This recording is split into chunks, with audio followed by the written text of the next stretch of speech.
Oi, pessoal. Meu nome é Mirela Carla. Está no ar mais um Audiospod, podcast mais atípico deste Brasil. Uma salva de palmas. Muito bem.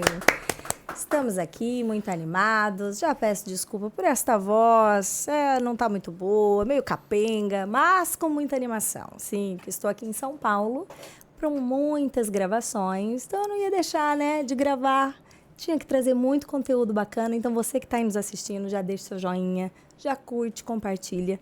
Quanto mais vocês participarem aqui do canal, mais as plataformas vão entender a relevância desse assunto, gente. E levar para mais e mais famílias, que é sempre o que eu peço para vocês, é o propósito desse canal, né? Que aqui possa ser uma rede de apoio, um canal de segurança. Então, eu conto com essa ajuda, tá bem? Falando em apoio, quero falar para vocês do IEPSIS. O IEPSIS tem sido apoiador aqui do canal desde sempre. Dr. Paulo, Emília Gama, grandes amigos, né? E que tem esse propósito também de democratizar o acesso à ciência.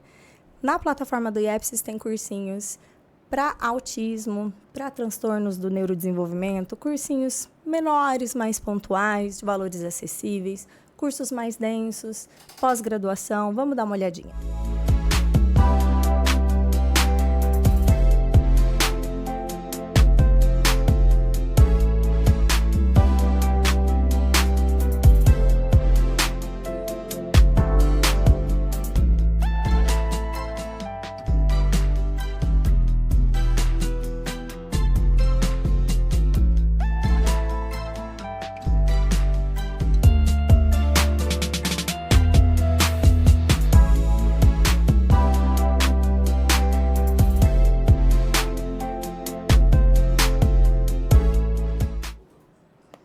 E é isso, pessoal. Então, não deixem de conferir. E vamos ao bate-papo de hoje. Eles que já estiveram aqui várias vezes são muito bem-vindos aqui no canal. Uma família que eu tenho muito carinho, muita admiração. Na verdade, a comunidade toda é apaixonada por eles, né? Um tema muito importante. Vocês me pedem muito para trazer também, os temas para jovens e adultos autistas. A gente aqui que não está mais na intervenção precoce, né, colegas? A gente tem que pensar além. E pensando nos nossos adultos e jovens autistas no mercado de trabalho, como que a gente, enquanto família, pode auxiliá-los para encaminhar, para esse mercado de trabalho? Será que a gente tem que ficar só contando assim com talento? Eu preciso entender qual que é o dom do meu filho e ficar esperando para ver o que acontece. Minha gente, isso é uma fantasia, né? É uma fantasia tanto para o autista, para qualquer pessoa. A gente pensar no mercado de trabalho exige preparação, estratégias, procedimentos. Com os autistas não é diferente. E a família tem um papel muito importante nisso, para esse direcionamento. Essa família fez muito isso pelo esse filho. Então, eles estão aqui para compartilhar aqui um pouquinho com vocês. Recebam com muito carinho Alexander e Nicolas Brito Salles. Uma salva de palmas, sejam muito bem-vindos mais uma vez.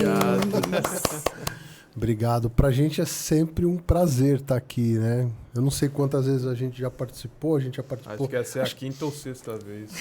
Não sei. Mas a gente, nos eventos, né? Tem aqueles podcasts itinerantes e tudo mais. A gente participou de algumas edições.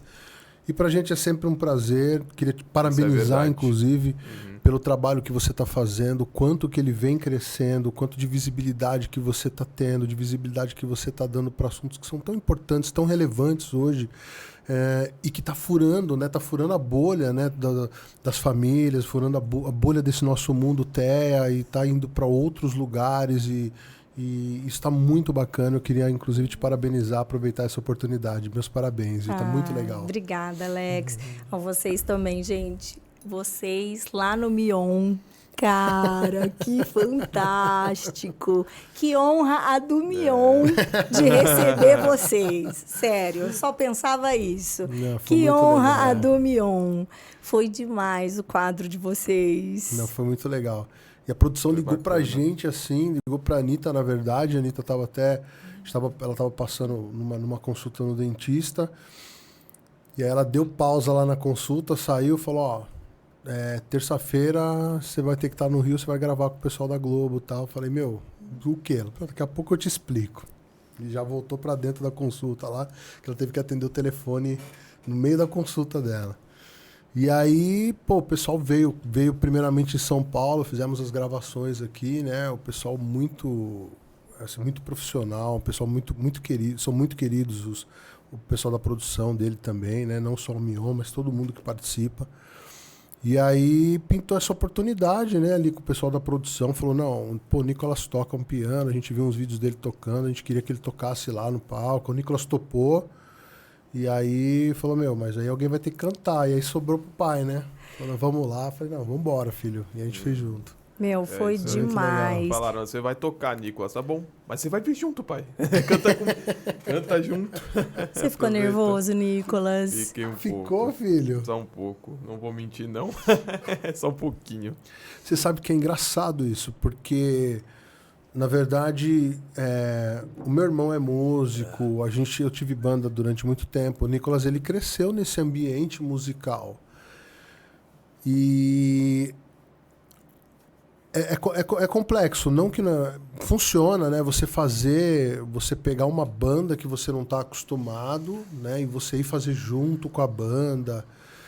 E aí eu fiquei muito nervoso, me preocupando como o Nicolas iria, né? Porque o Nicolas... Todas as vezes que a gente teve a oportunidade de tocar, normalmente ele toca com pessoas assim que ele conhece, ele está acostumado, o pessoal conhece mais ou menos o ritmo dele ali, já vai... Então isso me deixou bastante nervoso, assim, como é que vai ser a gente chegar lá? E aí quando a gente chega, assim, os horários são meio apertados por conta do televisão e tudo mais, mas a gente conseguiu ensaiar com a banda, né? A gente fez um ensaio com a banda antes, né? E aí, eu fiquei, é engraçado isso, mas eu fiquei mais nervoso no ensaio do que na hora que tava valendo mesmo. Tanto que eu fui pro ensaio com o Nicolas, assim, a hora que eu saí do palco, nossa, eu nunca senti uma dor de estômago tão forte. Na verdade, eu não tenho dor de estômago. Sabe aquela dor de nervoso mesmo? Senti uma dor de estômago assim, eu falei, meu filho, nossa, tá doendo até minha barriga. Aí ele falou, cara, e aí, meu? Eu falei, calma aí que vai dar certo. Aí a gente foi pro camarim, tomei uma água, mas de nervosismo mesmo. Mas aí eu comecei a pensar no resultado, vi que ele tinha ido muito bem assim com a banda, né? A gente fez alguns ajustes ali de como que a gente ia finalizar, como que a gente ia terminar. E aí ele sugeriu algumas coisas também que o pessoal da banda acatou, e aí deu tudo certo, foi muito legal. E aí, na hora do vamos ver mesmo, foi super tranquilo. Foi. Nicolas, isso é muita coisa. Isso é um passo muito grande. Você tem noção disso? Que essa realização sua é coisa, assim, que muita gente não conseguiria, cara. Pois é. Não é, Alex? E o orgulho deve ficar, assim... demais, né?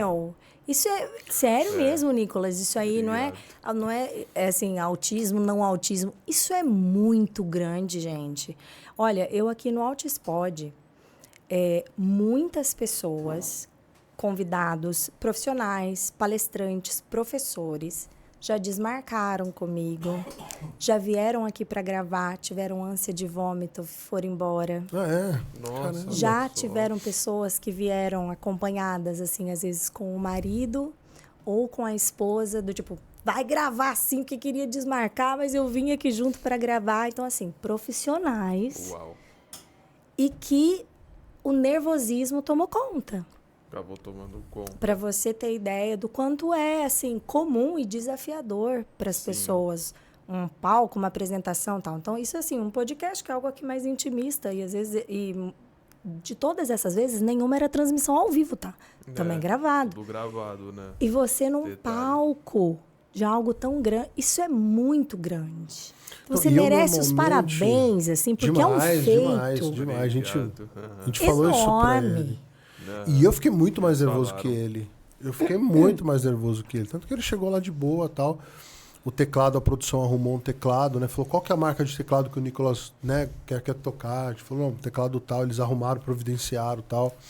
Então foi, assim, muito bacana. E ele chegou lá, assim... Ele tá falando que ele ficou nervoso, mas nem parecia. Nem pareceu, sim. Nem parecia. Eu fiquei muito mais nervoso.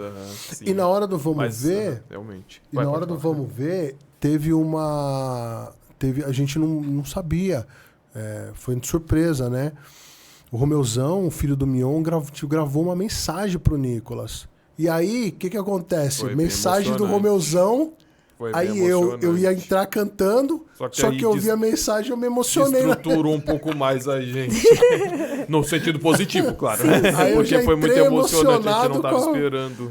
E ficou passando, né, no telão. Isso assim, que eu ia falar, detalhe que a gente... artes. Eu tinha falado, nossa, se tem uma coisa que eu tenho muita vontade de mostrar mesmo para as pessoas, são as minhas artes tendo vida. E aí eles fizeram uma tela especial grande com várias das minhas artes rodopiando de uma forma psicodélica, como eu sempre quis fazer, mas nunca tive oportunidade. E eles fizeram isso. Foi muito Agradeço legal. por eles até hoje por isso, de verdade. Bacana. Nossa, foi E maravilhoso, essa questão, foi lindo. E essa questão do Nicolas ter esse talento para música, Mirella, foi algo que, assim... O Nicolas, ele tem ouvido absoluto, então quer dizer, ele já conhece todas as notas musicais, já nasceu como se tivesse setado, como se tivesse já imputado dentro dele isso, ele já sabe, ele reconhece as notas. Então, como a gente tinha banda, a gente acabou percebendo que ele tinha essa afinidade musical, mesmo quando ele era não verbal ainda, né?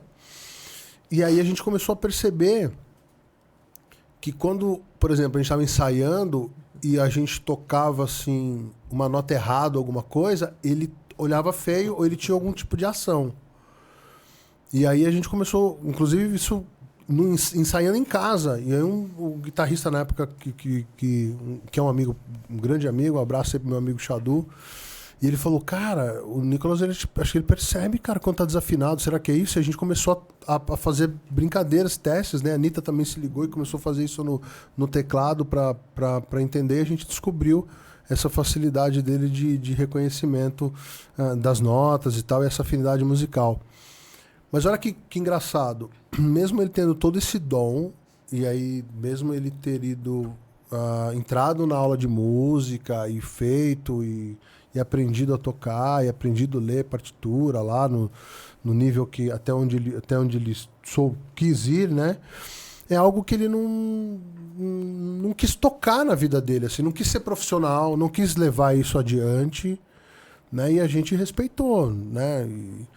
E às vezes as pessoas me perguntam, pô, mas isso é um talento dele, é uma aptidão, era um hiperfoco isso está envolvido com o autismo?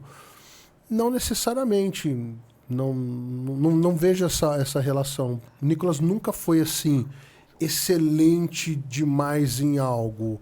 Ele nunca teve um hiperfoco, tipo, sei lá, em dinossauros, ou em pedras, ou ele tinha as questões dos objetos giratórios que acompanham hoje, né, nas artes que ele faz e tal. Ventiladores, né? Máquina de lavar, né? Mas não algo que uma genialidade, assim, que você pudesse identificar, né?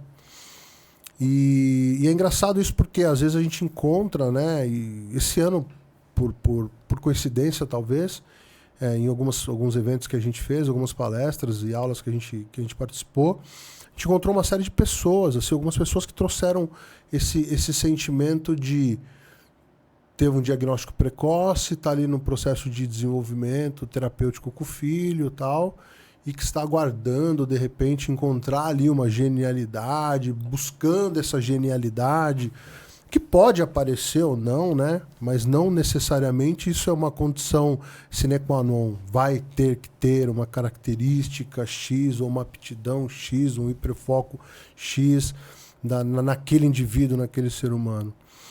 Então, tudo que a gente fez com o Nicolas, e a música também foi algo que a gente potencializou, valorizou aquilo que ele tinha de potencial, a gente foi oferecendo muitas coisas para ele ao longo, né, da vida, né? Então, desde trabalhos motores, pinturas, a música, a fotografia, o esporte, brincadeiras pontuais que de repente pudesse desenvolver nele uma criatividade X. E se lembrar de alguma coisa, você pode falar também, Nicolas. Não, tudo bem. Mas eu acho que é uma cesta, né? Então, eu até respondi para essas pessoas que me indagaram, né, que me perguntaram em relação a essa espera, né? Por quanto tempo eu devo esperar para uma genialidade do meu filho, para ver se ele tem um hiperfoco, alguma coisa. Cara, acho que não tem que esperar, a gente tem que oferecer, né? A gente tem que oferecer uma série de coisas, né? Penso exatamente como você, Alex, porque as crianças típicas, elas são expostas a muito mais experiências do que as atípicas são. Então, é muito comum as famílias típicas levarem as crianças para um monte de coisa. Põe um monte de atividade extracurricular, começa, para. E é assim que a gente vai, gente, experimentando para descobrir o que gosta, o que não gosta, o que performa bem, o que não performa. Sim. Né? É que uma coisa que eu tenho é que o pessoal pensa que eu tenho hiperfocos. Eu não tenho hiperfocos, eu tenho vibes. É diferente. Tá. Do nada eu fico na vibe, sei lá, de pesquisar sobre pôquer, baralhos, aí eu paro. Aí eu aí eu pesquiso sobre xadrez, jogos de xadrez, aí eu paro. Aí depois Tetris, League of Legends, aí eu paro. E aí eu vou indo pra outras coisas que eu gosto, tipo, de ter aquele hiperfoco específico semanal, semestrial, aí eu paro e vou pra outras coisas. Perfeito. Sim, isso é muito importante você dizer. Geografia e assim por diante. Interesses que você tem, pontualmente você vai, se envolve com aquilo, depois pula para outro, né? Exatamente, então. Mas isso que é legal de se permitir experimentar. Experimentar, né? Exatamente. Experimentar. E variar também. Porque eu penso que as nossas crianças não são tão expostas, né? Então, você tenta uma coisa, entendo que a dificuldade de tentar é muito maior, às vezes tem a rigidez, você não acha profissionais capacitados para te ajudar naquela atividade extracurricular, o preço é 3 vezes mais, né? Uma natação já é cara, a natação para o autista é 10 vezes mais. Então, assim, eu entendo todas essas questões. Mas, independente disso, a gente expõe a menos experiências. E aí, consequentemente, como que nós vamos descobrir, né? Porque essas genialidades, gente, é exceção. É exceção da exceção. A grande maioria não terá essas genialidades. Sim. Esses Einsteins, isso aí entendeu? É raro. A grande maioria de todos nós teremos habilidades comuns, assim, dificuldades e potencialidades, e a gente vai ver, poxa, aqui acho que tem uma potencialidade, uma habilidade, um gosto. Se eu jogar luz para isso e trabalhar, eu posso desenvolver. É mais ou menos isso. Não é uma genialidade, né? E a gente focar nisso e ajudar a caminhar. Mas, para isso, a gente tem que oportunizar. Sim. Né? Isso é tão importante. E a gente ouve falar hoje, por exemplo, dessa questão das telas e tudo mais, né? A gente tem que a gente tem que restringir, né, o uso de telas. Até determinada idade é importante que a criança nem tenha acesso, porque isso vai atrapalhar as questões do desenvolvimento dela, cognitivo, né? E aí o que acontece? Não usar telas, você não ter uma família dependente de telas, dá muito trabalho. Porém, o ganho que você vai ter futuramente é absurdo. Né? Eu tenho 2 sobrinhas, né? Uma de 6 anos e uma de 3. Né? E lá, tanto a minha irmã quanto o meu irmão, eles se preocuparam muito com essa questão de restringir a questão das telas, né? E de trabalhar, principalmente agora, o meu irmão, a minha sobrinha, a Catarina, a coisa mais linda. Quando o meu irmão chega em casa, por exemplo, ele pega o celular, ele trabalha home office, né? Então ele vai buscar a minha sobrinha na escola, 5h30, 6 horas. Ele chega em casa, ele deixa o celular numa caixinha na porta de entrada, e dali em diante ele vive só pra minha sobrinha. Então ele atende todas as demandas dela, quer brincar, quer ler, ela ama livros. Eu ganhei uma coleção de livros de figuras, histórias de infantis mesmo. Dei para ela e ela ficou apaixonada. E eu tinha perdido metade da coleção, e depois quando ela voltou na minha casa, ela encontrou lá, falou, tio, tá... Eu falei, não, já separei para você levar. Ela ama ler. Então ela abre, quer que conta história, quer ler junto. E eu fico olhando a criação dela, que está mais próxima de mim, né? A criança mais nova próxima de mim, que eu tenho a oportunidade de acompanhar a criação. Você vê a diferença que é uma criança que não tem acesso a telas, né? A criatividade. Outro dia eu fui buscar ela na escola, meu irmão e minha cunhada tiveram um evento, pediram para eu pegar, eu fui pegar ela na escola, eu gravei a nossa conversa. Ela tem 3 anos, Mirella. Você precisa ver a criatividade, o quanto de assunto que ela... Foi 1 hora. Eu mandei depois para minha cunhada e falei, tem um podcast aí para você ouvir 1 hora de gravação. E ela contando histórias e criativa, e tem ideias, e fala de tudo, comenta sabores e gostos e sorvetes. 3 anos de idade. Então, o que a gente não pode perder a oportunidade enquanto família, independente de uma criação típica ou atípica. A gente tem que dar oportunidade, o mais importante, dar atenção para esse indivíduo. Eu acho que é isso que a gente esquece um pouco por conta da correria, a jornada de trabalho. Eu entendo que é muito difícil. Imagina quantas mães que são solos, imagina elas tocarem uma família, né, tendo que trabalhar, chegando em casa cansada, tendo que fazer... É difícil, né? Então a dica é a gente tentar incluir, né? E a gente fez isso desde muito cedo. A gente conseguiu fazer isso desde muito cedo. Incluir na nossa rotina coisas que gerassem qualidade no nosso convívio. Então, por exemplo, acordar com o Nicolas quando ele era pequenininho, mesmo ele sendo não verbal, já era uma festa. Então era acordar, vamos arrumar a cama, tudo que você pode imaginar, do levantar de uma cama até ir tomar o café e sair de casa e chegar na escolinha, tudo a gente fazia virar uma festa. Era uma história que a gente ia contando e narrando junto para que ele entendesse o que estava acontecendo para cada coisa. Eu até confesso que eu não tinha tanto dom de fazer isso, né? Eu via a Anitta fazendo e acompanhava. Eu até achava que a Anitta, na época, até excedia demais, porque ela contava tudo pro Nicolas. Tudo. Né? Eu falei, meu amor do céu, eu não sei como você consegue fazer isso, né? E ela tinha paciência, tá? Olha, filho, hoje eu fui em tal lugar, eu vi isso, você não imagina, e mostrava foto, e pegava a revista, e pegava o jornal, e pegava o livro. Então, tudo, o Nicolas era uma festa. Então, acordou, vamos arrumar a cama, vamos vestir o chinelo, vamos até o banheiro, vamos tomar o banho, pega a toalha tá coçando, tá áspera, essa parte é mais macia. Tudo a gente ia narrando. Então isso, né, no nosso entendimento ali, foi ajudando com que o Nicolas fosse criando esse repertório. Sem dúvida, sem dúvida. Ele fosse entendendo o funcionamento e o mecanismo de um dia a dia, né? Porque é diferente de você acordar e instintivamente, talvez, meu filho, vou lá fazer para ele, ele... Sim, né? No mecânico, né? No mecânico, né? Seja típico ou seja atípico, né? Vai lá, faz aquilo no automático, né? Então você fala assim, pô, peraí, vamos fazer junto. Sim. Não estou no meu melhor dia para fazer isso, porque hoje eu estou atrasado. Vamos pegar o final de semana. Isso. Vamos pegar o final de semana, que a gente, via de regra, vai ter um pouquinho mais de tempo. Vamos tornar o nosso final de semana um dia a dia de aprendizado.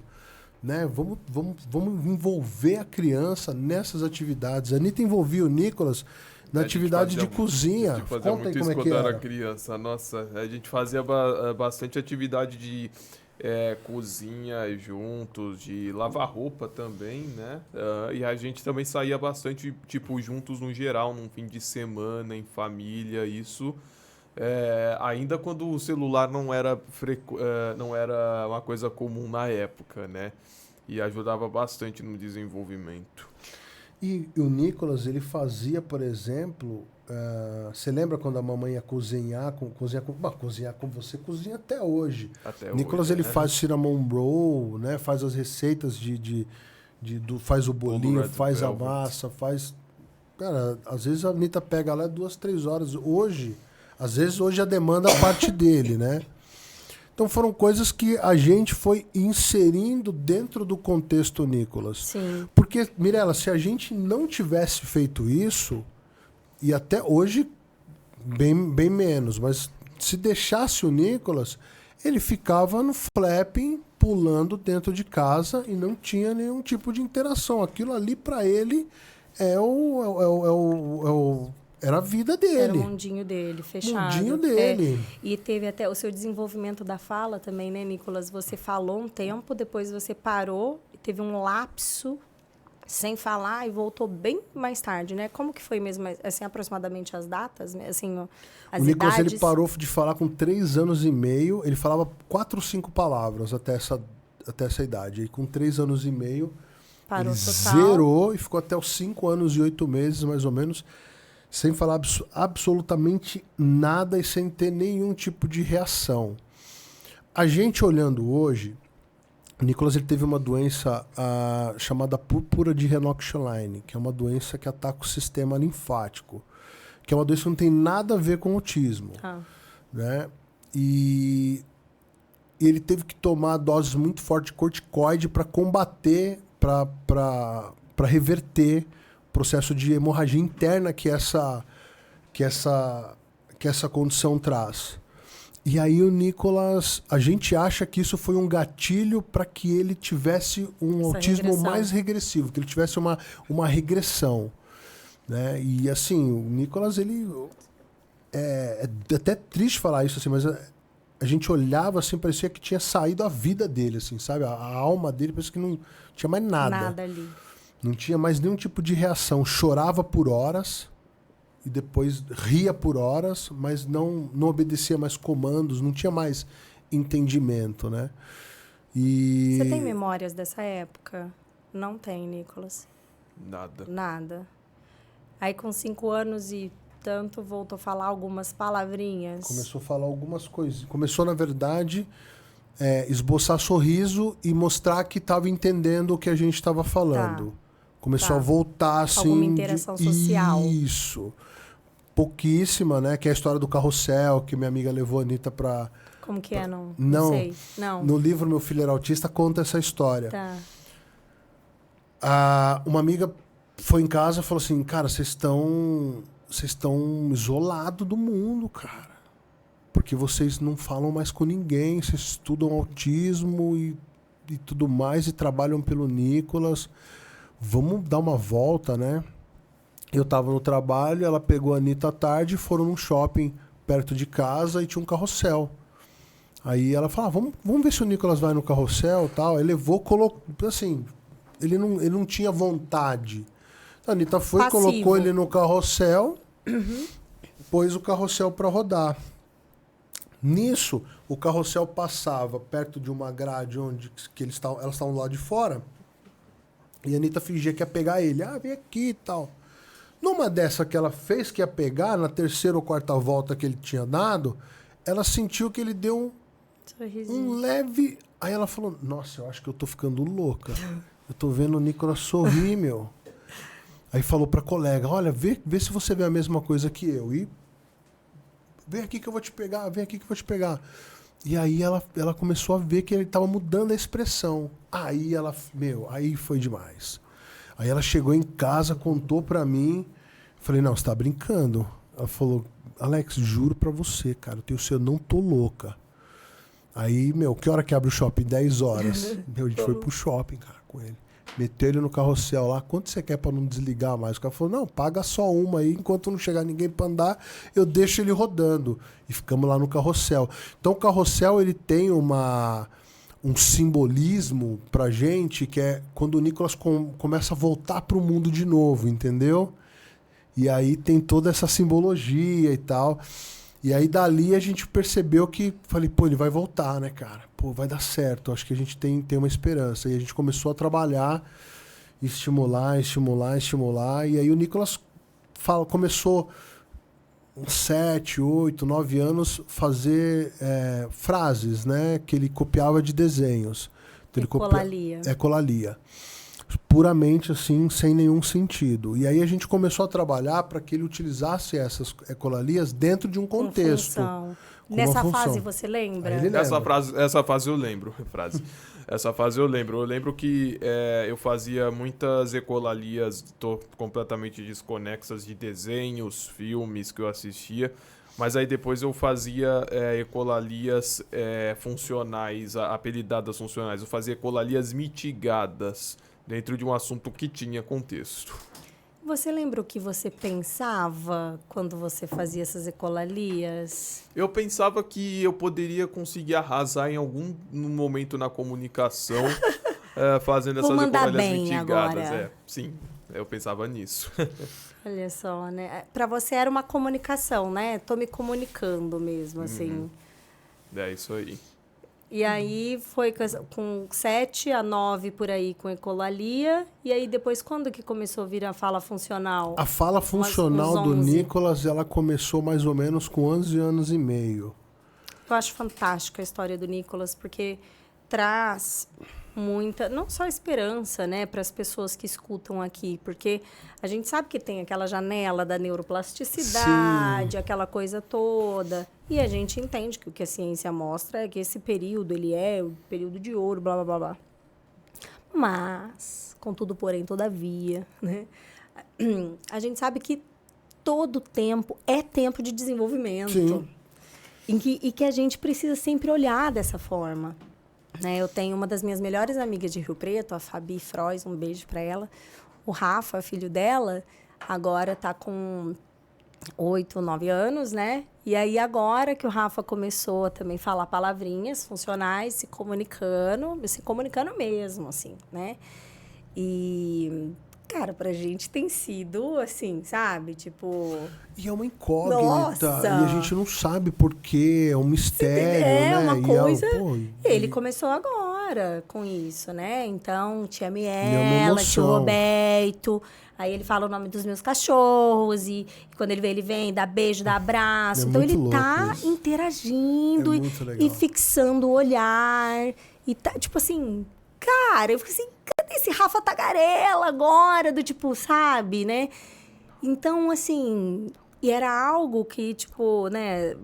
Por muito do que se vê, fala, já perdi as esperanças e tudo mais. Não, cara, não é pra gente ficar idealizando coisas. Não é sobre isso. Sim. Mas é sobre a gente lutar com o que a gente tem, fazer o nosso melhor, fazer o que tem que fazer. Ninguém tem estrelinha na testa pra nada. Eu não sei se eu contei da última vez que uma das vezes que a gente falou aqui, eu tenho exatamente o dia que a gente... dessa virada de chave que eu percebi, assim, que ia dar certo, assim, que o Nicolas, ele ia ter Porque, para quem não sabe, assim, o Nicolas, ele tinha um nível de autismo, assim, muito complexo. Ele era um nível 3 de suporte muito complexo, né? Com seletividade alimentar, deficiência intelectual, por área, esse período que você falou dessa ausência dele de 5 aninhos, né, assim, até os 5 aninhos, gente, são fases da vida que a gente vive, que você fica assim, você morre, cara, você é um morto-vivo, cara, você morre por dentro, eu acho. Eu tenho um hiato de coisas que eu passei assim que eu nem lembro. E você vê esse menino aqui dando palestra. Eu não tenho vergonha. Eu não achei que a gente fosse chegar até aqui. Eu não achei, cara. O negócio era muito complicado. O Nicolas tinha um nível de autismo muito importante. É complicado. O que a gente vê hoje assim, fala, meu Deus do céu, como conseguimos chegar aqui e deu tão certo? E aí eu lembro que eu fui levar a Anitta para dar aula. Ela dava aula para um grupo de executivos. E aí eu falei, vamos... Não sei se eu estava de férias. Não, eu estava trabalhando naquele dia. Não sei porque eu fui levar ela... Acho que era final de tarde, eu não lembro. E aí eu fui levar ela no trabalho e o Nicolas estava comigo. Aí levei ela para dar aula. Ela falou, eu vou dar umas 2 horas aqui e tal. Depois você pode vir me buscar. Eu falei, não, tranquilo. E aí o Nicolas no banco de trás... Eu falei, Nicolas, vamos comer uma esfirra e tal. Vamos fazer alguma coisa? Tá bom. Aí... Eu parei no estacionamento do restaurante que a gente ia. E aí o Nicolas... Eu tinha tido um dia muito complicado no trabalho aquele dia. Isso aí eu lembro. Lembra? Aí, como é que foi, Nicolas? Conta aí. Eu não lembro a idade, mas eu lembro que foi assim, ó. Era entre 11 anos e 12 anos. Acho que era 12 e 13 anos, não sei, alguma coisa do tipo. Mas eu tinha percebido que o meu pai tava, tipo, muito estressado, ele tava muito triste, ele tava com uma cara acabada, vamos dizer assim. Ele tava bem estressado de um dia. Ele não teve um dia bom, vamos resumir assim. Ele não teve um dia bom. E você fez essa leitura. Aí eu falei pra ele: pai, eu percebi que você não tá bem, né? Ele falou: pois é, filho, eu não tô bem hoje. Você percebeu, né? Percebi, mas eu vou ler pra você aqui uma história que eu vi num vídeo no YouTube, que eu vou pegar aqui no site, que eu acho que você vai rir bastante, vai alegrar a sua noite. E é porque eu tinha percebido que era uma leitura, que era uma história que ele gostaria muito de escutar. É uma história engraçada. É uma história engraçada, mas um pouco inapropriada.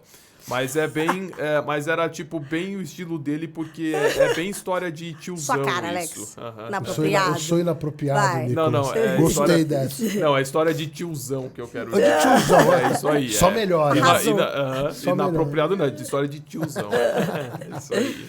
Não, e foi muito legal, porque assim, eu falei, filho, mas não tem nada a ver com você, né? É do trabalho e tudo mais. Ele falou, não, eu vou contar pra você uma história que eu acho que vai mudar o seu dia. Só que aí ele não me via, né? Só que como a conversa foi e voltou, só nessa réplica e tréplica, aí a lágrima já começou a minar, né?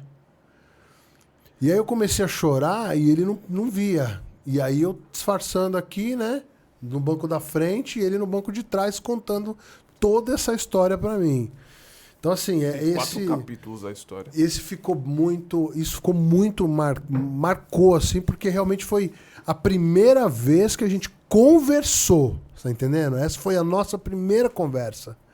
Então, essa ficou marcada, assim, porque eu não achei eu nunca achei que a gente chegaria nesse ponto, assim. E novinho ainda, cara.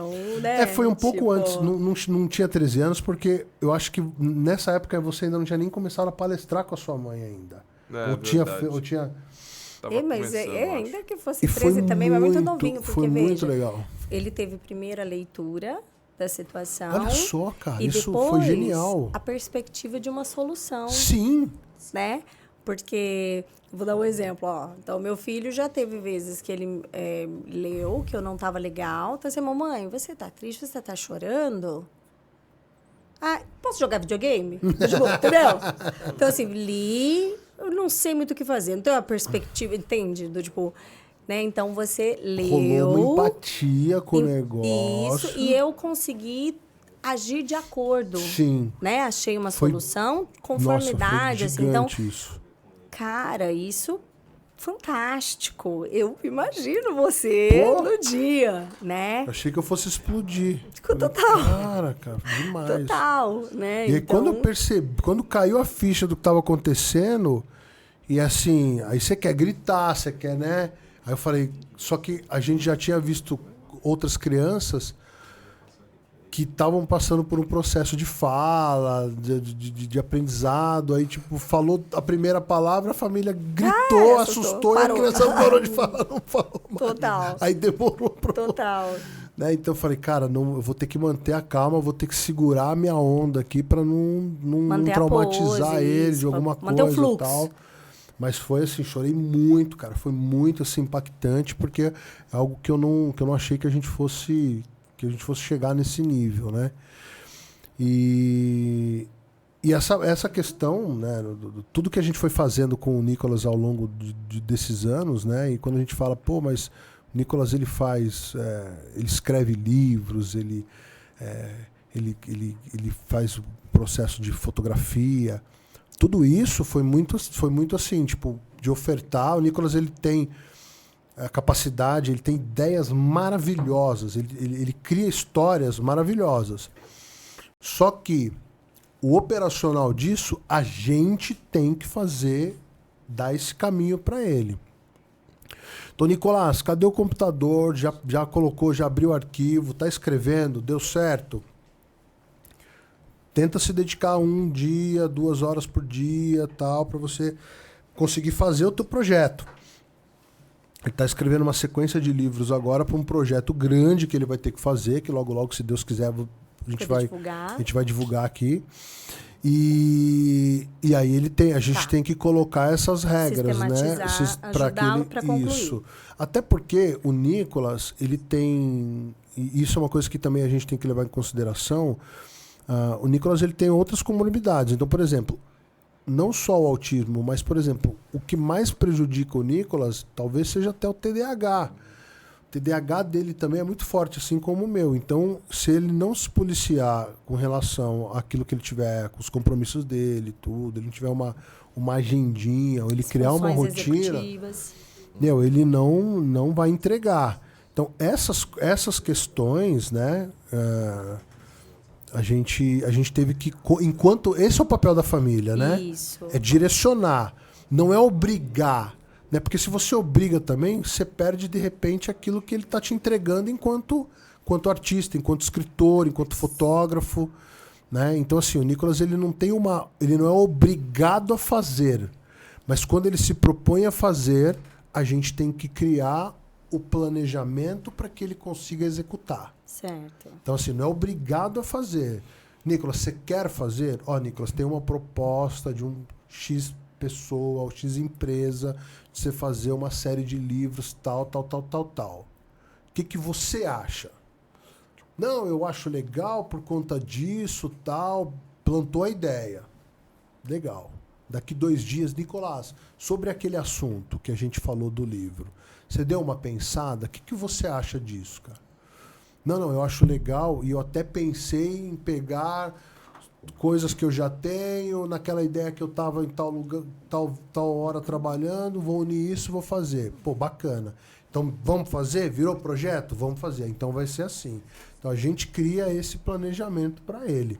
No caso das fotos, por exemplo, a fotografia, a mãe teve que ajudar muito, né? A Anitta não é uma fotógrafa profissional, ela manja de foto porque ela é uma apreciadora, né, da fotografia, uma amante da fotografia. Então foi estudar junto com o Nicolas. Então como é que o Nicolas ele não consegue pegar uma aula, estudar uma aula 1 hora, falar, agora eu vou fazer isso. É pílulas que você vai colocando para ele estudar no decorrer do dia. Então são pequenos trechos. Agora a gente vai fazer tal trecho. Esse último 6 meses que ele está conseguindo, que ele está fazendo um curso de AT, que eu vejo ele mais de 30 minutos na frente do computador. Né? Mas eu sei o quanto isso é difícil, porque eu também tenho dificuldade de estudar mais de 30 minutos na frente do computador. Então, no caso da fotografia, a gente foi inserindo devagarzinho, viu que ele tinha talento, foi inserindo devagarzinho tudo. Tanto que o Nicolas, hoje, as coisas que ele tem, os equipamentos, ele comprou e ele que pagou com o trabalho dele, com tudo. A gente nunca precisou tirar dinheiro do bolso. Ele é autossuficiente. Né? A gente emprestou o primeiro investimento para ele ter a primeira máquina dele, depois ele foi comprando, foi adquirindo as máquinas dele, o material dele, os instrumentos e tudo. Então hoje ele tá tranquilo com relação a isso. Vamos transformar isso em arte? Pô, Nicolas, vamos estudar como é que a gente faz para transformar isso em arte. Então fomos estudar o melhor papel, aquele que é produzido na Alemanha desde 1530, que é um papel que é feito de algodão, com não sei o que lá, e tanto de celulose, que se você coloca tinta com pigmentação mineral, ele dura 200 anos. Tá? A gente foi trabalhando técnicas e materiais diferentes para que ele pudesse executar o trabalho dele. Né? Então, o suporte da família é exatamente esse, é oferecer isso. Né? Certo. Oferecer para que ele... A gente estava até vindo no carro agora, que eu estava comentando com a Anitta, que eu fui deixar ela no trabalho.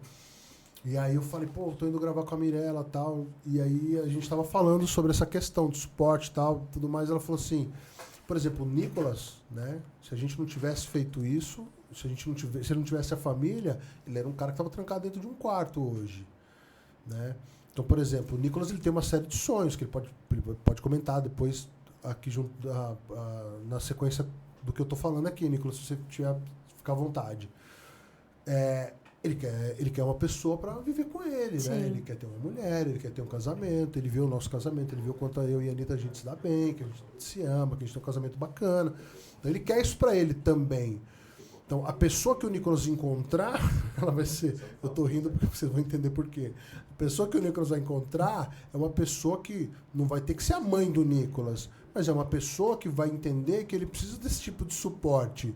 Aí a Anitta falou no carro, é igual eu com você, amor. Se eu não te dou suporte, você também não vai. Mas eu acho que é isso, né? Ela fala assim, eu sou sua agenda, cara. Porque se dependendo do teu TDAH, mesmo medicado, cara, nós estamos lascados. Então é isso. A gente busca, né, qualidade de vida pro Nicolas. E por isso que às vezes a gente fala assim, o Nicolas hoje ele é um autista de suporte nível 2. As pessoas falam, tá, mas que isso? Tal, como assim nível 2? Porque ele ainda precisa de suporte para essas coisas, para ele conseguir desenvolver o trabalho dele. Sim. Né? Então, dentre todas as ofertas que a gente foi fazendo e dando para o Nicolas ao longo desses anos, ele foi vendo aquilo que ele tinha mais potencial e ele foi se descobrindo. Não foi o que a gente quis que ele fizesse. Sim. Né? Tanto que eu brinco que a gente tem um piano lá, que a Anitta comprou, porque quando descobriu que ele tinha ouvido absoluto, que ele tinha aptidão alguma música, foi lá e financiou um piano em 700 vezes. Piano é uma coisa extremamente pesado. Toda vez que a gente muda de casa, a gente tem que levar esse piano, a gente muda direto de casa. Eu falei, esse piano é minha cruz, cara, que eu tenho que carregar. E aí eu falo, vamos vender. Não pode vender, não sei o que, a gente gosta do piano e tal. E eu fico fazendo chantagem. Falo, pô, Nicolas, se você não tocar o piano, na próxima vez que a gente mudar, eu vou vender o piano. Mas o piano acabou ficando lá. O Gui, meu outro filho, toca. A Anitta toca também. Apesar que o Gui agora esse ano foi morar com a namorada. Né? Agora ele saiu? Casou, tá casado, ficaram agora os três tá tocando agora. a vida dele. Agora a gente tá os três. E a Anitta tá num outro projeto agora que ela tá dedicada assim, horário comercial full time, e aí agora tá eu e o Nicolas aí viajando o Brasil aí, fazendo as palestras, fazendo as exposições de arte. E nas exposições, por exemplo, qual que é o tipo de suporte que você dá para ele? Porque o Nicolas é multifacetado total, né? Então, assim, escritor, palestrante. Conta aí essas rotinas, então, assim, esses suportes em todas essas facetas dele. Então como quando ele faz essas exposições como artista plástico, como que você dá essa curadoria para ele? Como que você ajuda? Isso para abrir o olhar do pessoal que está em casa, sabe? Tipo, como que eu começo a ajudar? Como que eu vou fazendo? Hoje a gente faz o seguinte, né? O Nicolas, ele tem uma empresa, né? Que é a empresa dele, que está no nome dele, que ele...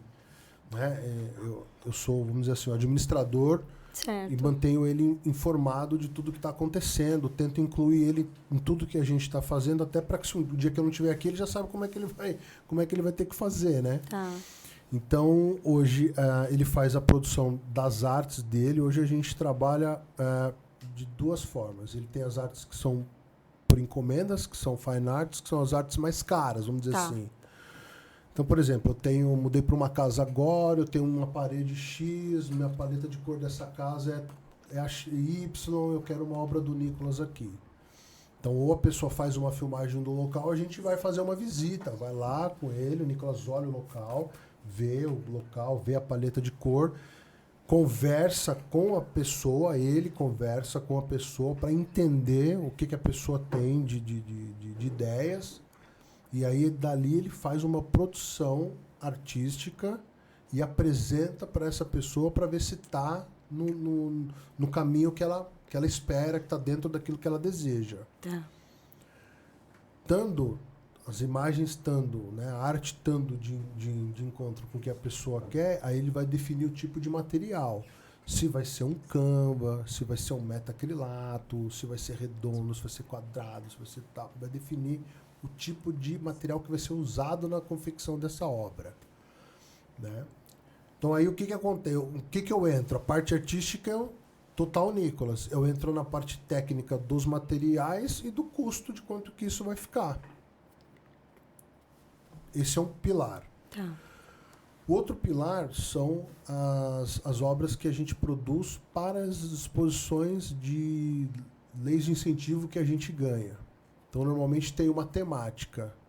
Então, por exemplo, ele fez agora uma para a Lei Aldir Blanc, que a gente já fez a sequência de exposições em áreas periféricas da cidade da região de Jandira, São Paulo. Então, ele fez uma exposição chamada Cliques do Cotidiano. Então, ele foi na cidade com a câmera dele e foi captando momentos momentos do cotidiano das pessoas. Quer falar um pouquinho disso, filho? Não, pode falar, pode continuar falando. Foi fazendo o cotidiano, a pessoa tomando um café, um borracheiro trocando um pneu, um banco de uma praça, questão realmente do cotidiano. Fizemos exposição, 15 telas, eu acho, né, Nicolas? 15 por aí, 15 telas. 15 telas, exatamente. 15 telas, e essas exposições a gente fez 6 exposições em pontos de áreas periféricas da cidade.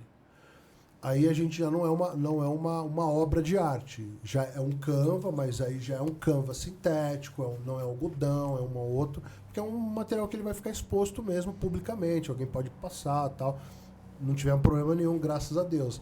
Mas pelo custo, a gente faz um material menor. Isso pode ser vendido em algum momento, em alguma feira. E tem as exposições de eventos que a gente faz também. Que aí o que acontece? Nós temos os cavaletes, que eles são desmontáveis. Então a gente embarca esses cavaletes, fecha normalmente o contrato lá com o pessoal, o que eles querem. A gente quer trazer as obras aqui, queremos ficar com algumas ou não, é só uma exposição. Normalmente a gente cobra o custo do artista, tá lá, o custo de deslocamento, o custo de toda essa questão logística, né? Faz uma exposição, pode vender ou não essas obras, depende do público que tá lá e o que as pessoas... Normalmente a gente vende até os cavaletes, fica tudo lá. É verdade. Teve dias que a gente já vendeu o cavalete. Vende até os cavaletes e volta sem nada. E aí tem um outro segmento do Nicolas que a gente já fez alguns desenvolvimentos, né? Por exemplo, o Nicolas tem uma marca de café que já leva o logo dele. Né? Então ele tem o café, que é o que a gente chama de café do Nicolas. Então tem o café dele. Isso. Eu não sabia, não. Que é um café especial, não é um café gourmet. É um café especial, É um café especial. Então o Nicolas foi lá, provou lá o café, provou lá as notas do café, caramelo, tudo mais. E falou, não, quero esse café vai ser o meu. Então, tem o logo do Nicolas, leva uma arte dele na embalagem do café e comercializa o café. Tem os materiais que a gente produz também, que são as camisetas, canecas, essas coisas. Os lenços a gente está desenvolvendo um fornecedor para a gente conseguir fazer os lenços de novo. Mas a ideia é pegar essas artes do Nicolas e fazer uma coisa meio Romero Brito, assim, tipo, meio que dar uma popularizada, levar isso para utensílios de cozinha, para malas. A ideia é fazer isso. Porque ele tem uma assinatura muito própria dele, né? Verdade, verdade. Então, isso do questão do Romero Brito, eu achei bem bacana mesmo, porque ele tem uma assinatura muito própria. Quem conhece o trabalho dele, assim, identifica. Fala, cara, isso aqui é do Nicolas, né? Tipo, eu tenho algumas canecas, camisetas, tenho lenço, eu sou fãzaça, né? O trabalho dele é show de bola, é a coisa mais linda, gente, o trabalho. Então, para quando a gente passa aqui a abertura, tem sempre aqui o @ né? Vai ter do Alexander e do Nicolas. Vocês olhem lá no perfil dele para ver os trabalhos, que, assim, coisa mais linda do que ele faz. E aí a gente vende isso também. Tem por exemplo, campanhas de shopping, a gente participa. Então, às vezes, teve uma campanha muito legal que o Nicolas fez. E aí foram produzidos pratos de porcelana com a arte do Nicolas. Então, a X reais de compras lá no shopping, a pessoa trocava por um prato do Nicolas no Dia das Mães e tudo mais. Então, legal. Teve já com a Cavaleira também, não teve? Teve uma collab com a Cavaleira, muito legal também. Eu lembro que foi muito legal. A Val e o Turco, que são pessoas maravilhosas. Nossa, eles são maravilhosos. Pessoas maravilhosas. Eles são sensacionais. Precisamos resgatar e fazer uma nova coleção. Fazer uma nova coleção. Nossa, muito legal. E aí, então, assim, na produção dos livros, a gente... livro também é uma coisa que sempre me perguntam bastante. Alex, eu quero escrever um livro e tal. O que você acha? Eu acho que é muito legal você escrever um livro. Primeiro, na verdade, você tem que entender o que você quer fazer, porque o livro é caro para você produzir ele. Então, para o livro ficar barato, você tem que produzir grandes quantidades. Então, só que aí você tem que fazer um investimento alto para você fazer esse livro. Não, eu quero escrever um livro para distribuir aqui no meu entorno, na minha rede de apoio externa, aqui para minhas famílias, meus amigos e tal. Cara, muito legal, compensa fazer. Aí tem gráficas digitais que fazem volumes menores, né? Você faz tiragem de 10, sei lá, 20, 30, 40 livros. E aí compensa fazer, compensa você investir, né? Você paga um pouquinho mais caro, mas com uma pequena quantidade, o montante acaba não ficando tão pesado. E as pessoas me perguntam, compensa o livro? Compensa? A gente ganhou muito dinheiro com o livro, né? Eu não posso... Só que o livro, o que acontece? Você depender, por exemplo, no nosso caso, é a nossa experiência pessoal, depender 100% de venda online, para a gente não funcionava. Então o livro ele funcionou muito bem para o nosso modelo de negócio, que na época era fazer 20 palestras por mês. Então pegava a estrada aí, saía com 20 caixas de livro e vendia nas palestras, entendeu? Então isso era muito legal. Então, uma vez eu fiz uma conta, o Nicolas ele vendia 5,7 livros por dia. Do Meu Filho Era Autista. Aí tinha Tudo Que Eu Posso Ser, 4,7 desse livro. Então o Nicolas ele tinha uma vendagem, assim, se você fosse dividir por dia, tipo de 15 livros por dia. Cara, eu achava isso muito livro, cara. Muito livro. Mas por quê? Porque nós tínhamos o canal de distribuir isso, que eram as palestras. E também, Alex, por conta de vocês, né? A história de vocês, assim, a família, é um combo. Mas isso lá atrás ainda. Isso a gente nem era conhecido, assim. Era bem... É que o Meu Filho Era Autista, ele era um blog que a Anitta começou a escrever em 2008, 11. Talvez. Não, 8. 8? 2009, não. 2010, eu acho. Porque o 2011. Livro, o livro é de 2012. Não, o livro é de 2012 e o blog é de 2011. Um ano antes? Sim, um ano antes. Não vou discutir data com o Nicolas, que ele é melhor que eu. Sei que o livro é de 2012. Então, a gente está falando aí que é muito próximo de quando o Nicolas... Eu acho que quando a gente começou da palestra... Não, quando vocês deram a primeira palestra, não existia o livro ainda. O livro ele veio depois da palestra. Já existia a história, porque era um blog que a Anitta escreveu, que está no ar até hoje. Quem quiser ver, o blog é meufilhoeraautista.blogspot, acho que é, né? Se você digitar, tem até hoje, os blogspot, é isso aí. Até hoje está lá o blog. Vamos falar de autismo. Você digitou isso aí no Google, você acha, é bem legal. Tem as nossas histórias antiquíssimas lá. Né, do diagnóstico do meu sogro, depois a gente foi encontrando um monte de coisa. Então, enfim. Aí, quando surgiu a oportunidade de fazer o livro, a gente buscou patrocínio com empresas e que elas não entraram na capa como... Não tem logo das empresas no livro. Mas na primeira edição, se você abrir no fundo dela... tem o agradecimento a quem ajudou a patrocinar o livro.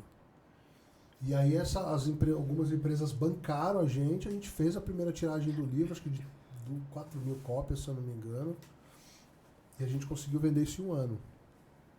E aí falou, o caminho é esse, vamos pôr o livro para rodar. Então, às vezes as pessoas, compensa... Cara, compensa se você tiver onde você vender o livro, né? Só colocar ali assim e largar ali no linkzinho, não vai rolar. Não vai. Eu não sei porquê. Eu também não sou um as da venda online, tenho dificuldade com isso. Talvez seja uma limitação que eu tenha, né? Então, de repente tem alguém que tem uma expertise muito forte nessa área que vai desenvolver. Mas o livro ele foi legal porque foi uma maneira que a gente conseguiu de contar a nossa história, de capitalizar, né, e de ter uma grana para depois retornar e fazer essa engrenagem girar.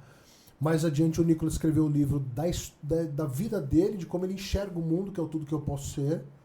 E aí, depois disso, ele demorou 3 anos, Nicolas. Como é que foi o processo de 3 anos. Ele demorou 3 anos para escrever o livro.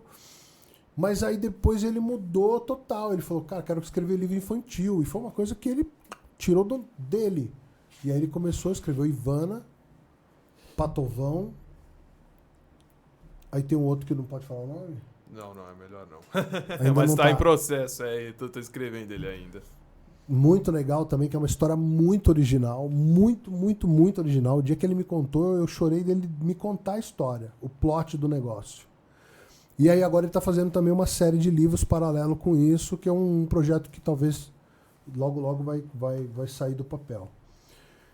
Então, o mais importante, assim, não é obrigatoriamente que as famílias vão trabalhar, as famílias atípicas vão trabalhar com livro, vão trabalhar com arte, vão trabalhar com música, vão trabalhar com aquilo que a criança se der melhor. Eu conheço famílias hoje que eu encontro que o filho faz programação de games. E não é tipo games, League of Legends. Não, o cara começa com um jogo simples, um jogo de perguntinha ali que você instala o app no celular e aquilo começa... Já é alguma coisa, já é uma coisa bacana. A engenharia que o cara teve que fazer para isso aqui funcionar. Outras famílias que enveredam para gastronomia, por exemplo. Né? A pessoa tem uma aptidão na questão gastronômica, gosta de fazer um trabalho gastronômico e dali cria uma marca, cria e começa ali no bairro e expande isso. Né? Que mais? Eu tenho autistas de indústria de software, que fazem software, que trabalham com prestação de serviço, com serviço de apoio para empresas. Né? Então, até mesmo o pessoal aí também que faz a parte de jornalismo. Afasta o microfone um pouco da sua. Afasta isso. Pessoal que faz jornalismo, ou até mesmo que estão escrevendo, fazendo toda essa parte de publicidade, que hoje é tão importante, que às vezes tem uma visão, por exemplo, de você criar uma peça de marketing, ou criar um vídeo, ou fazer uma edição, que às vezes a pessoa que está dentro do espectro tem uma leitura tão diferenciada daquilo, consegue ter uma visão tão... e era engraçado, porque quando eu vejo isso, quando eu vejo uma peça, por exemplo, um vídeo editado, uma edição feita por uma pessoa que está dentro do espectro do autismo, eu percebo algumas, né? Eu percebo algumas características que eu via quando o Nicolas era pequeno, quando ele assistia um desenho ou assistia um filme, estava passando o filme assim, aí ele falava assim, olha o helicóptero. Eu falei, mas não tem helicóptero na cena. Aí voltava assim, dava um pausa. Cara, o helicóptero estava no quinto plano lá do negócio. Então, às vezes, esse conjunto todo da informação da imagem é o que traz, de repente, uma aceitação de por que um vídeo vai melhor do que o outro. E, às vezes, uma pessoa que está dentro do espectro faz uma leitura com relação a isso. Sim. A gente conheceu um diretor que, inclusive, eu estou devendo para ele uma agenda para a gente fazer um trabalho. Ele está fazendo um documentário muito bacana e ele se deu muito bem nessa questão da publicidade. E aí eu vou dar... Ele me falou uma coisa que me chamou muita atenção. Ele falou, Alex, eu fui diagnosticado tardiamente. Né? Eu sou autista nível 1 de suporte e eu sempre tive uma dificuldade muito grande de entender a questão do sentimento, a percepção das pessoas, ou quando eu estava sendo rude, ou quando eu precisava ser mais amável, ou quando meu tom de voz... Então, isso me trouxe... um treinamento constante de como ser uma pessoa agradável, o masking, né, que as pessoas que estão dentro do espectro às vezes utilizam. E que às vezes isso pode ser uma bênção ou uma maldição. Né? No caso dele, ele falou, cara, eu me adaptei a isso e profissionalmente me fez bem. Porque quando eu vou fazer um vídeo hoje, eu consigo entender uma leitura do sentimento melhor do que às vezes um neurotípico consegue. Então ele falou, eu tenho esse dom, eu consigo fazer uma leitura diferente. Então quando eu vou fazer uma filmagem, quando eu estou dirigindo um clipe, ou quando eu estou fazendo uma peça de publicidade, eu consigo entender qual que tem que ser o tom da música para emocionar em qual parte do vídeo. Tá entendendo o que eu estou querendo dizer? A arquitetura de tudo isso, o cara é um arquiteto da emoção através da imagem, né? E ele explica isso através do fato dele ser autista e dele conseguir fazer dele se forçar a fazer essa leitura e se entender para conseguir interagir dentro da sociedade, né, cara? Então, assim, o mais importante isso eu não vou cansar de repetir, é a gente valorizar o que a pessoa tem de potencial. E não é forçar, é oferecer, é oferta. Então a gente oferece coisas para o Nicolas a todo tempo. Ó, Nicolas, tem a oportunidade de você fazer uma coisa assim e tal.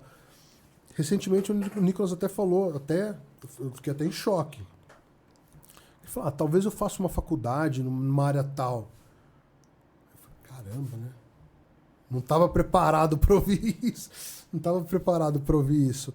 Mas eu acho que assim, a gente nunca trabalhar na limitação das pessoas. O não a gente já tem, né? E você falou uma coisa quando você estava dando o exemplo do filho da tua amiga, que isso é bárbaro, porque assim, a gente nunca...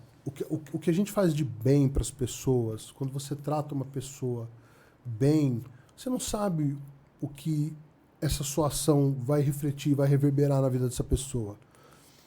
Com a pessoa que está dentro do espectro é a mesma coisa. Eu costumo dizer que as professoras do Nicolas, lá dos primeiros anos dele, de escola, não colheram, aquelas que não ficaram na escola, que mudaram de cidade, que foram para outros lugares, que de repente, talvez hoje elas vejam o Nicolas nas redes sociais, na televisão, talvez elas tenham essa noção. Mas aquelas que não, elas não colheram o que elas plantaram nos primeiros anos de vida do Nicolas. Porque muita coisa o Nicolas veio trazer depois dos 13, 14, 15 anos. Então, para trás disso, quem está para trás disso não colheu o que plantou. Então, eu sou instrutor PCM, de Professional Crisis Management, eu formo pessoas para gerenciamento de crises, né, dentro das clínicas, dentro das escolas e tudo mais. E eu digo isso para os terapeutas, eu falo, cara, às vezes o terapeuta ele passa muito tempo trabalhando com uma pessoa, com uma criança, ou com um adolescente, ou com um adulto, e não vê o fruto disso, né? E talvez você nunca veja, mas isso não deve ser uma régua para você, para te motivar. Porque esse fruto, talvez ele vai vir lá na frente.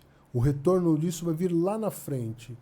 Então, é aquela história do cara que planta o jatobá, que só vai começar a dar frutos, acho que é o jatobá, né? Depois de 100 anos. Então, quer dizer, eu vou plantar aqui, eu não vou comer o jatobá, mas eu estou plantando para alguém comer. Então, eu acho que essa é a perspectiva da família, dos terapeutas, né? Então, eu tive a oportunidade de plantar uma série de coisas e ver o Nicolas trazer hoje, né? E eu plantei sem ter essa expectativa ou melhor, eu tinha a fé que isso fosse acontecer. A fé. Mas eu não tinha certeza. Né? Então, valorizar essas questões, valorizar a parte do potencial do ser humano e ver e saber que isso um dia está represado ali, um dia talvez ele traga. Foi o que aconteceu com o Nicolas. O Nicolas nossa, assim, um exemplo mesmo. O Nicolas, de todas essas profissões hoje que você exerce, você tem alguma favorita no momento? Eu estou gostando muito de trabalhar como escritor e como atendente terapêutico atualmente. Inclusive, eu estou querendo aumentar o meu currículo. Ai, que gostoso. Como atendente terapêutico, qual que é a frequência, assim, na semana ou no mês? Como que é a tua rotina? Eu trabalho 3 dias por semana como atendente terapêutico porque eu tenho outras coisas para fazer, né? Nossa, mas é bastante 3 vezes na semana? Sim, é bastante, mas eu acho que é um tempo bem justo também ao mesmo tempo, porque é muito bacana e bem legal. Tá funcionando para você, assim? Tá funcionando para mim, e eu pretendo seguir longe. E a pessoa que você atende, qual é a faixa etária? As pessoas que eu atendo são da faixa etária de 16 a 22 anos para frente.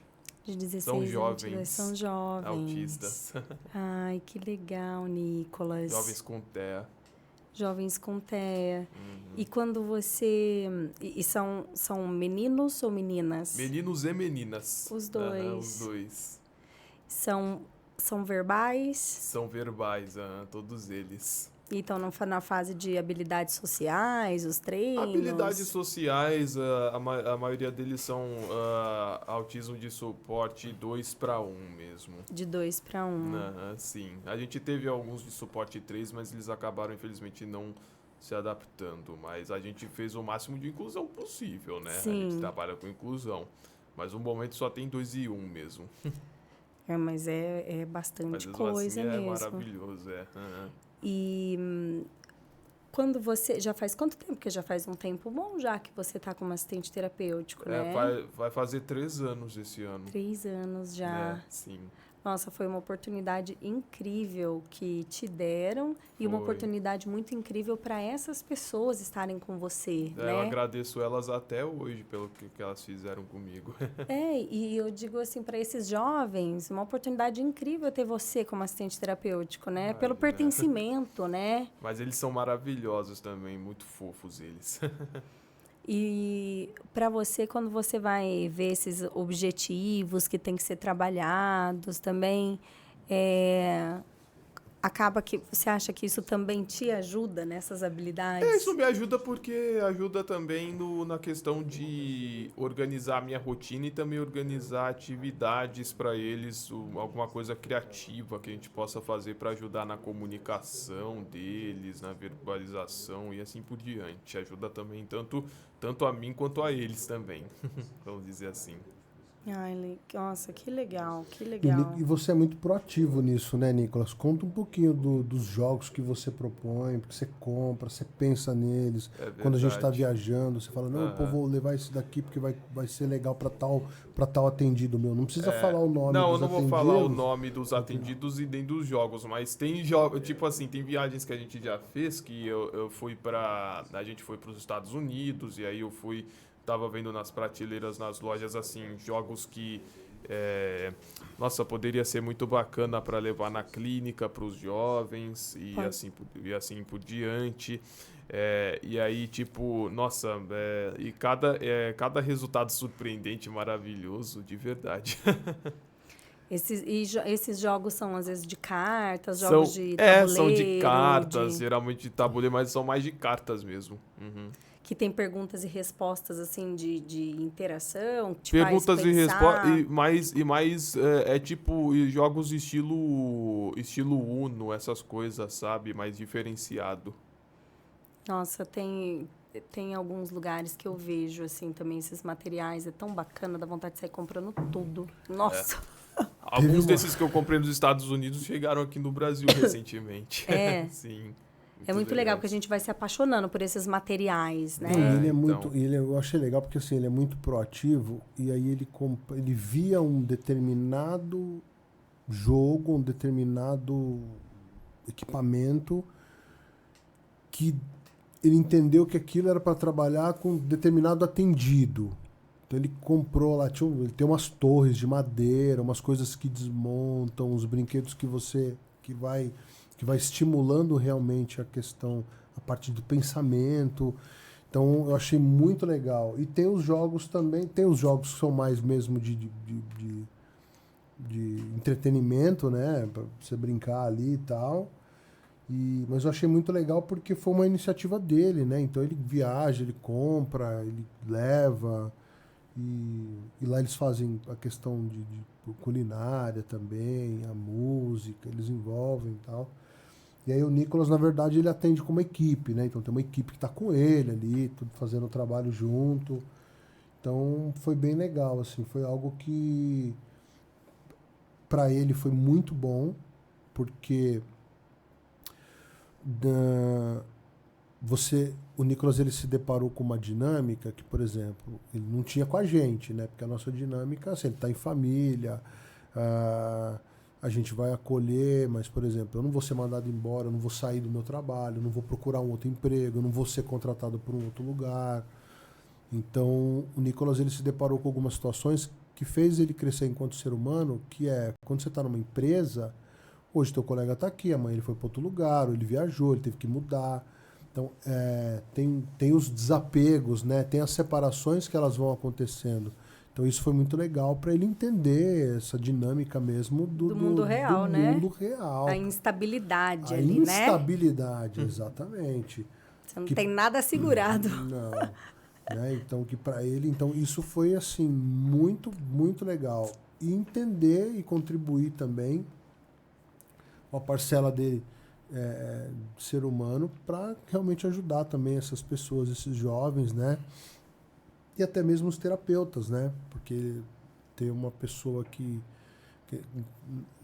todos nós somos extremamente diferentes, mas às vezes encontra algumas similaridades, algumas coisas que batem, algumas afinidades. Então isso ajuda, inclusive, no processo da construção de como que essas terapias vão funcionar.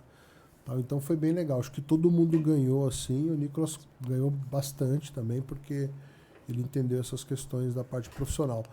Que é o que eu vejo hoje, assim, que é o mais difícil, assim, da pessoa, de repente, entrar num ambiente que não está preparado para que ela seja recebida. Tá. Então, por exemplo, até agora a gente estava falando de exemplos, assim como o Nicolas, de várias coisas que a gente pode fazer para empreender dentro da família, né? Mas, por exemplo, se essa pessoa sai e vai trabalhar numa empresa, como que é isso, né? Como que é essa adaptação? Então, isso realmente é muito complicado. Então, desafiador. A família, né, ela tem que ir até a empresa, ela tem que entender a empresa, ela tem que explicar como que é o funcionamento dessa pessoa, né, quais que são os pontos que ela tem uma dificuldade maior para ajudar nessa questão da adaptação. Porque você jogar a pessoa num ambiente é complicado, né? Porque, infelizmente, nem sempre a gente vai encontrar empatia, né? Não, a gente já tem que partir do pressuposto que não encontrará. Já não encontraremos. Então, a gente já parte daí, né? E tentar preparar o nosso filho o máximo, né, para isso. Tem um episódio que eu gravei com a Karina de Oliveira. Ela é uma autista e ela falou muito sobre o autista no mundo empresarial, no mundo corporativo. E ela fala sobre essa questão da gestão inclusiva, né, os desafios todos. Hoje, ela é especialista em tecnologia e hoje ela está no Itaú. E hoje ela fala de um lugar muito confortável, mas já passou por muitas questões no mundo corporativo, né? Por não conseguir fazer as leituras nessa questão negocial, né? De ser engolida e vulnerabilidade. É totalmente compreensível. De não ter filtro na hora de falar, né? Então, você tem o conhecimento, né? Assim, para produzir dentro dos bastidores, mas não consegue lidar. E aí, de revelar também o diagnóstico. Revelo, não revelo, falo que sou e não sou. Então, várias questões. É um episódio muito bacana também, que vale a pena para vocês conferirem. Porque daí é uma outra etapa, né? Uma outra fase. E aí ela dá muitas dicas de quais empresas que têm também essas etapas já, que estão adotando empresas que treinam, né? E que montam uma equipe para recepção, né? De inclusão e tal. Nessa parte do Itaú que ela está, ela entrou já no processo de inclusão, né, para vaga de inclusão. Ela tem acesso, né, e aí você pode escolher, é opcional. Ela escolheu que sim, mas ela tem acesso, assim, por exemplo, a acompanhamento, né, psicológico, assim, psicoterapeuta, ilimitado o suporte que ela tem, porque diz que em alguns lugares dão, tipo, uma vez no mês, lá é ilimitado pelo tempo que você precisar, e aí a psicóloga ela vai fazendo a coordenação junto com a equipe, com o RH, de todas as adaptações que precisam, junto inclusive com a psicóloga dela, psiquiatra dela, sabe, do que precisa, e da quantidade de horas que tem que ser home office, ou do que ela tem que estar, assim, tipo, ela falou que ela nunca teve isso, assim, e a produção dela é lá absurda, absurda, né? Focada no trabalho, sim, né? Porque ela entrega muito acima da média, né? Assim. E você contando toda essa receita, parece que é uma coisa absurda, né? E é assim, dentro de qualquer, assim, falando com os empresários que vão estar aqui ouvindo, que tiver a oportunidade de ouvir a gente, cara, não é bicho de 7 cabeças.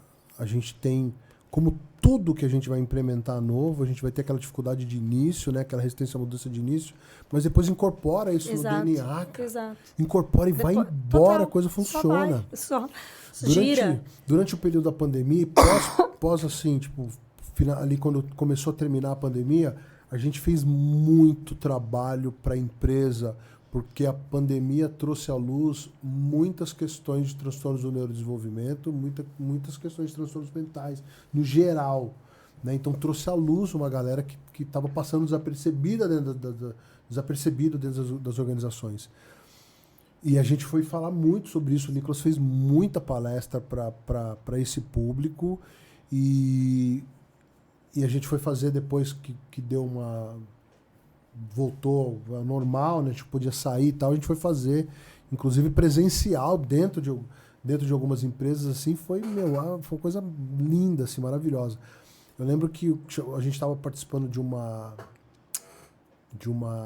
Esse foi online, e aí era uma empresa multinacional gigantesca, assim, e aí no dia, assim, poucas horas antes da gente entrar online, a pessoa me ligou, falou, cara, tem uma situação que aconteceu aqui, a gente vai ter que mudar um pouco o nosso cronograma, mas eu queria que você considerasse o seguinte, o nosso diretor financeiro, ele tá no espectro e ele quer abrir isso para todo mundo, e ninguém sabia. E o cara entrou lá, cara, e contou a história dele, assim, deu testemunho dele, que ele passava na vida dele e tal, que ele, né, tudo diagnóstico, as dificuldades que ele tem. E isso foi assim, todo mundo falou, caramba, que legal, tal. Então a gente teve esses momentos assim bem emocionantes também nessa parte corporativa. E hoje a gente faz um trabalho bem forte também dentro das empresas, né? Isso é muito legal. É um passo de formiguinha, né, Alex? Mas eu acho que é por aí, né? É a gente falando, desmistificando, né? Tirando o elefante branco da sala, né? Mais ou menos assim, né? É isso aí. Gente, eu queria agradecer esse bate-papo com vocês. Foi incrível, foi incrível. É sempre incrível falar com vocês. Na verdade, para encerrar, eu queria perguntar, hoje você, né, com essa sua independência e autonomia profissional, né? Como que fica a questão do dinheiro, Nicolas? Sua gestão financeira. Você é um cara mais mão fechada? Você é um cara mais mão aberta? Gosta de gastar, de ter ali as suas regalias? Não, eu sou um cara mais mão fechada. Ah, eu já imaginava, sim, viu, Nicolas? Eu já imaginava. Só quando é uma emergência muito grande mesmo. Mas eu sou geralmente mão fechada mesmo. Às vezes também, como é que fala aquela expressão? Mão de vaca também. Tá bem, mão de vaca, tá. Só pra gastar com coisas minhas e tal. Mas aí quando tem alguma emergência, o meu pai e minha mãe, a gente se ajuda muito. A gente se ajuda muito quando a gente tá precisando de um do outro.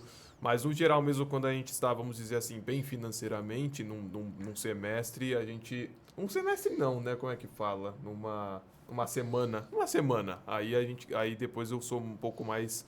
mão fechada.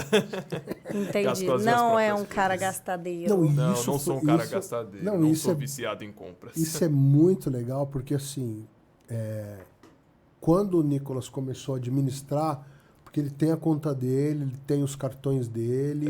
Meus pais me ajudaram a criar minha própria conta no banco. Ele faz a gestão da grana dele. Claro que ele tem uma graninha guardada das coisas maiores, para ele precisar comprar alguma coisa, mas assim... Ele tem autonomia para ele gastar com o que ele quiser e assim, a gente não fica, o que está fazendo tal. Mas quando ele começou a perceber mesmo quanto pesava para ele pagar uma coisa, ele ficou... Aí ele falou, não, então pera aí, então agora eu entendi como é que funciona. É isso aí, é isso aí. Colocar o pé no freio, né? Não, mas ele é bem pé no freio, cara, bem pé no freio. Legal, porque são noções mesmo, né? Que a gente vai vai passando, né? Assim, o meu... E não tem como aprender de outro jeito. Não Passando. É passando. Não tem como aprender. Tem que passar. O dinheiro do pai não dói gastar. É sempre assim, sabe? Eu amava gastar o dinheiro da minha mãe e do meu pai. Doía nada. Eu ia no mercado, ó, passava o cartão dele, Vale Alimentação do Banco do Brasil. Eu achava o máximo quando eu morava com meus pais. Não ia nada passar, entendeu? Agora vou eu fazer a compra do mês.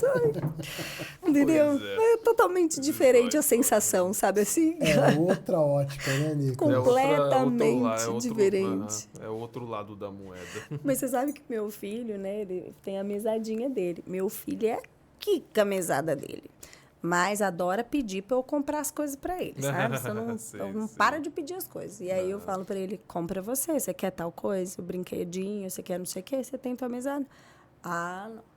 Então, não. Aí a do dele, ele não tira para comprar. Não, mas do meu, não para de pedir. Não, você quer, vai lá, pega a tua mesada, você paga aquilo ali que você quer. Ah, não, com o meu dinheiro, não. O dele, nossa, ele é uma preciosidade. O meu, ele zero apreço. Mas tudo bem, eu também me lembro quando eu era criança, eu não tinha muito apreço também pelo cartão ali da minha mãe. Segui a mesma cartilha, né? Eu segui a mesma cartilha, então não posso reclamar. Não, ainda não tinha essa maturidade também. Ele tem 8 anos também, então tudo bem, né? Mas vou tentar ensiná-lo desse jeito. Mas, gente, obrigada, então, mais uma vez por esse bate-papo, pela presença de vocês. Obrigado, Mirella. Vou esperar, então, esse projeto seu, que está aí encaminhando, né? E para a gente depois divulgar aqui também no Outspod. Sim. Pessoal que estiver aqui nos assistindo, se não se inscreveu no canal, se inscreva no canal, já deixe seu joinha, curte, compartilhe. E até o próximo episódio. Um beijo. Tchau, tchau.